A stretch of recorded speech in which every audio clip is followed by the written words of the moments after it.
தங்கச்சி, இந்த 2 பேர்ல உனக்கு யார பிடிக்குதோ அவங்க கழுத்துல மாலையை போட்டு கணவனா தேர்ந்ததுக்கு தாய். போம்மா. அம்மா, அம்மா தாயே, என்ன காப்பாத்துமா. என் கழுத்துல மாலை போட்டு என் வாழ்க்கையை வீணாக்கிறாதம்மா. காலில் விழுந்தா மட்டும் என் தங்கச்சி உன்னை கட்டிக்கிறான் சொல்லி மனப்பால் குடிக்காத நாய. நான் எங்கட மனப்பால் குடிக்கிறேன்? நானே டின்னு வச்சுட்டு வீடு வீட்டுக்கு பால் ஊத்திட்டு இருக்கேன். அம்மா, நான் ஒரு படிக்காதவம்மா. பால்ல தண்ணி ஊத்துன பாவி, வாங்கின கடனை திருப்பி கொடுக்க முடியாத சண்டால, உடம்பு பூரா சொறி சரக்கு, வியாதியோ வியாதி. என்ன கல்யாணம் பண்ணி நீ எந்த சுகத்தையும் அனுபவிக்க முடியாதுமா. பாருமா, என் தம்பியை கட்டிக்குமா.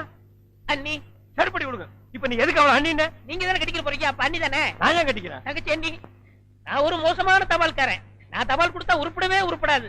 நான் தந்தி கொடுத்தா எல்லாரும் செத்து போயிருவாங்க. மணியாடுற பூரா அப்படியே அமைக்கிருவேன். என்னால கவர்மெண்ட் கிரம்ப லாஸ். அதனால வயசுல மூத்தவர், இந்த மண்ணில் பிறந்த மாணிக்கம், அவரை கட்டிக்கப்பா. அம்மா, நான் ஒரு பேமானிமா. நான் ஒரு புறம்போக்குமா. நான் ஒரு சோமாரி. அம்மா, நான் ஒரு கேப் மாறி.